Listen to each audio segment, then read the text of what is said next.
Revision के बिना नहीं होगा, रिवीजन तो आपको करनी ही पड़ेगी। ठीक, सबसे पहले तो welcome to my channel UGC NET with Nishant. तो एक ना बड़ा मैंने बच्चों के मुंह से सुना है कि सर रिवाइज कैसे करते हैं, या फिर मोटिवेटेड भी कैसे रह सकते हैं, या फिर कंसिस्टेंट कैसे रह सकते हैं, तो इस सब के बारे में ना आंसर कर दो। तो मैंने सोचा व्हाई नॉट। सबसे पहले तो बिना रिवीजन के तो आपका काम बन ही नहीं सकता है, बिकॉज हमारा जो सिलेबस है ना, हमारे पास यूनिट जो हमारे पेपर 1 है उसके अंदर कितने यूनिट्स है पता है? 10 यूनिट्स हैं। पेपर 2 में कितने यूनिट्स हैं? उसमें भी 10 यूनिट्स हैं। और उन 10 यूनिट्स के अंदर इतना इतना कंटेंट याद करने के लिए आप सिर्फ एक बार उस कंटेंट को पढ़ो और उसके बाद याद हो जाए, ऐसा नहीं हो सकता है। चलो ठीक है, कुछ कॉन्सेप्चुअल चीज़ें होती हैं जो आपने एक बार पढ़ी हैं, वो आप उसको कॉन्सेप्ट को कहीं अप्लाई करोगे ना तो वो आपको याद हो जाएगा। बट इतनी फैक्चुअल चीज़ें हैं, हमारा हायर एजुकेशन में इट्स ऑल फैक्चुअल। कुछ भी उसके अंदर आपको वो नहीं मिलेगा कि आपको कहीं पे कॉन्सेप्ट अप्लाई करना है। पीडीई है हमारा, पब्लिक डेवलपमेंट एंड एनवायरनमेंट वाला जो यूनिट है, उसके अंदर भी इट्स ऑल फैक्चुअल। सारी डेट्स याद करनी है, सारी बीमारियां याद करनी है, सारे पोल्यूशन टाइप्स याद करना है, सब यहाँ बिठाना है आपको। इसको समझ लो कि आपको रट्टा मारना है। कुछ चीज़ों को आपको कॉन्सेप्चुअली समझना है। अगर मैं पेपर 2 की बात करूँ विच इज़ मैनेजमेंट, तो आपको बहुत सारी चीज़ों को ना कॉन्सेप्चुअली भी देखना पड़ता है। बट अगर मैं पेपर 1 की बात करूँ तो उसमें काफ़ी सारा जो कॉन्टेंट है it's all what factual, correct. तो फैक्ट्स को याद करने के लिए ना आपको बार बार उन फैक्ट्स को पढ़ना पड़ेगा। आप एक बार एक फैक्ट को पढ़ के याद नहीं कर पाएंगे, क्योंकि कंटेंट ही बहुत है। थोड़ा बहुत कंटेंट होता तो मैं भी समझ लेता, ठीक है 1-2 यूनिट्स हैं उसके अंदर सिर्फ फैक्ट्स हैं, बस वही करने हैं। 10 यूनिट्स हैं, 10 यूनिट्स में कितना ही फैक्चुअल है, तो उसको तो यहाँ बिठाना जरूरी है ना। तो कैसे होगा? वो रिविजन के थ्रू ही होगा। तो अब रिवाइज कैसे करते हैं, एक टेक्निक बताता हूँ रिवीजन की मैं।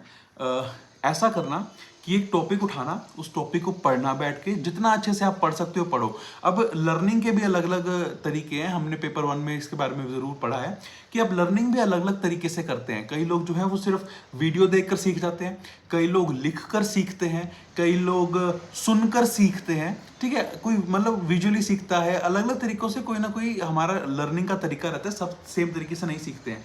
तो सबसे पहले तो ये ढूंढो कि आप ऑप्टिमली लर्न कैसे कर पा रहे हो। अगर आप लिख कर सीखते हो और आप सिर्फ वीडियो देख रहे हो तो आप कैसे सीखोगे? आपको लर्निंग नहीं होगी। सबसे पहले ट्राई टू आइडेंटिफाई कि आप कैसे लर्नर हैं। टाइप्स ऑफ लर्नर पढ़ो और आइडेंटिफाई करो कि आप कैसे लर्नर हैं। ठीक, वो आइडेंटिफाई करने के बाद वैसे उसके बाद आप कॉन्सेप्ट्स को पढ़ना स्टार्ट करो in the way you are optimally learning.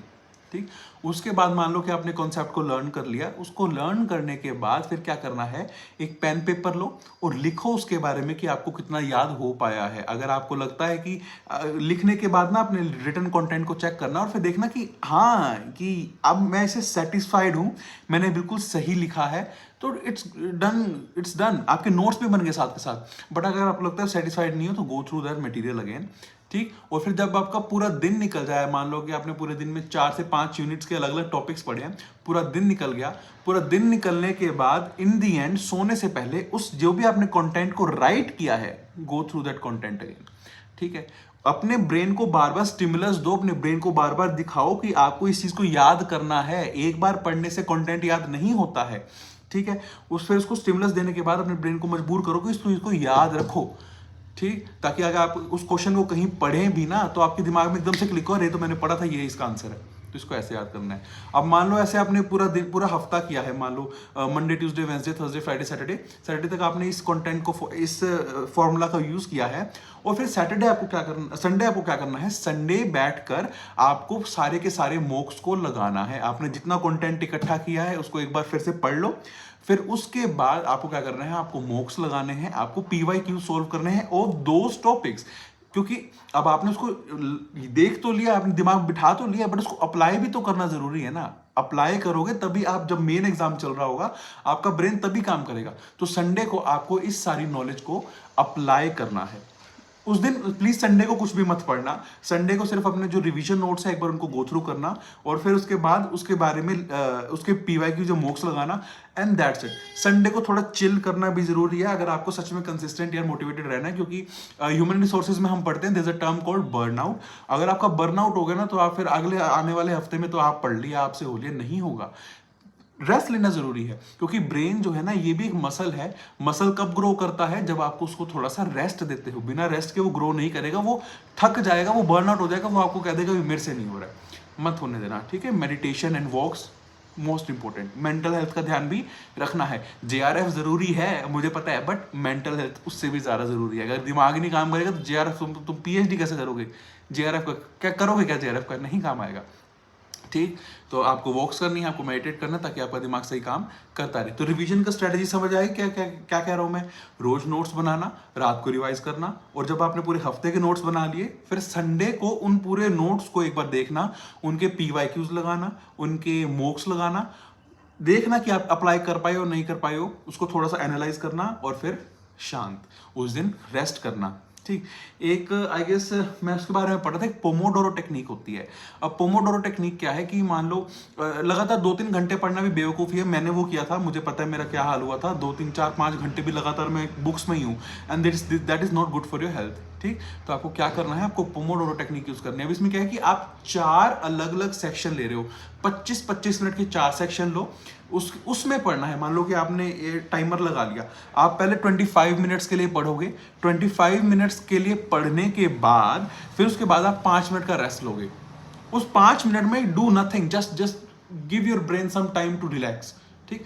25 minute ऐसे फोकस के साथ पढ़ना है कि आपसे बढ़िया कोई स्टूडेंट ही नहीं है, ठीक है। आप ही आइंस्टाइन है, आप इतने बढ़िया तरीके से पढ़ेंगे उस 25 मिनट में। उसके बाद अगले 5 minute rest, do nothing, just chill.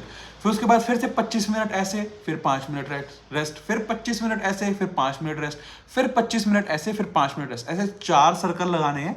उसके बाद 30 मिनट का लंबा रेस्ट, ठीक। 4 सर्कल 25-25 मिनट के, बीच में 5-5 मिनट का रेस्ट, उसके बाद फिर 30 मिनट का एक लंबा रेस्ट। ये आपको एक बार आप ट्राई करना, 1-2 बार आप ट्राई करना, आप देखोगे कितना ज्यादा आप एफिशिएंटली काम कर पा रहे हो, कितना एफिशिएंटली आप सिलेबस को कवर कर पा रहे हो। तो do not forget to do that. इसको बोलते हैं पोमोडोरो टेक्निक आएगा, जितना मेरे को याद आ पर है, ठीक है। तो ये करना। और उसके अलावा क्या कर सकते हैं? उसके अलावा एक ना वो बात आती है कि लक भी काम करता है, बट उनके फेवर में जो मेहनत करते हैं। मैं अपनी थोड़ी सी स्टोरी बताऊं ना, तो क्या हुआ था कि मैंने ना कुछ गिने चुने कॉन्सेप्ट्स थे, कुछ टॉपिक में से कुछ गिने चुने मतलब वो थे क्वेश्चंस थे। मैंने उन गिने चुने क्वेश्चंस को पढ़ा और वो डायरेक्ट मेरे पेपर में आ गए। मतलब मैं हैरान था उस चीज को पढ़ के कि कोई डायरेक्टली ऐसे क्वेश्चन कैसे आ गए। When I saw this question I was like, मतलब लक मेरे इतने फेवर में है। फिर जब ये सारा प्रोसेस हो गया ना, जब मेरा रिजल्ट आ गया, जेआरएफ हो गया, फिर मैंने ना रिफ्लेक्ट किया अपने थॉट्स पे। फिर मैंने पाया कि आई रियली वर्कड हार्ड। उसके कारण लक ने भी मेरा साथ दिया। अगर आप सच में चाहते हैं कि चीज़ें मैनिफेस्ट हों, चीज़ें लक आपका साथ दे, तो you have to work hard for that, ठीक है।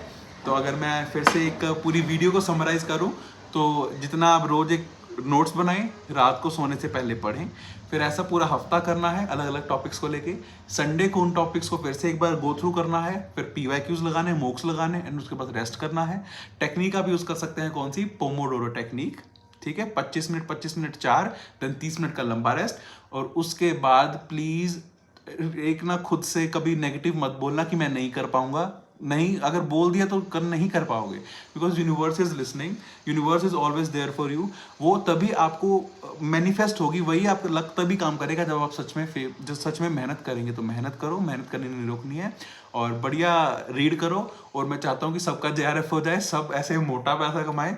मतलब मोटा पैसा तो नहीं है, ठीक है, it's only like 40,000 a month, but still it's something शुरू करने के लिए। It can work as a great motivation, right? So best of luck. Thank you so much for watching this video. अगर आपको इस वीडियो अच्छी लगे तो please like, share and subscribe, और थैंक यू।